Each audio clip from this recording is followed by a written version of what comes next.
అండి. హలో. ఈరోజైతే మొదటి శ్రావణ శుక్రవారం కదండి. నేనైతే సేమియా పాయసం చేసుకోబోతున్నాను. చూడండి, సన్న సేమియా తీసుకున్నాను. అలాగే ఇలాచి, కొబ్బరి, కిస్మిస్, కాజు తీసుకున్నాను. సేమియా చేసుకుందాం. 2 స్పూన్ నెయ్యి అయితే వేసుకున్నాను. అందులోనే డ్రై ఫ్రూట్స్, సేమియా మొత్తం వేయించేద్దాం. చూడండి, డ్రై ఫ్రూట్స్ అయితే వేసేస్తున్నాను. వేసేసి దాంట్లోనే సేమియా కూడా వేసేస్తున్నాను. సేమియా మొత్తం బ్రౌన్ కలర్ వచ్చేసింది కదా, ఆల్రెడీ బ్రౌన్ కలరే ఉంది. చూడండి, తీసేసాను. బౌల్లో కొన్ని వాటర్ వేసి, చక్కెర వేసి మనం మరగనిద్దాము. వాటర్ అయితే మరుగుతున్నాయి కదా, దీంట్లోనే మనము సేమియా వేసేసుకుందాము.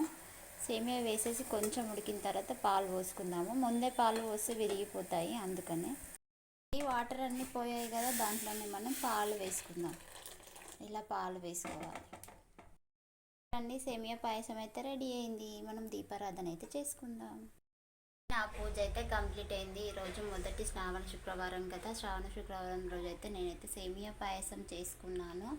నా పూజ అయితే కంప్లీట్ అయింది. మీ పూజ కంప్లీట్ అయిందా? లైక్ చేయండి, కమెంట్ చేయండి, సబ్స్క్రైబ్ చేసుకోండి. నేనైతే ఇలా చేసుకున్నాను. మొదటి వారం వచ్చేసి అమ్మవారికి నైవేద్యం అయితే పెట్టాను. చూడండి ఎలా ఉందో కమెంట్ చేయండి, సబ్స్క్రైబ్ చేసుకోండి.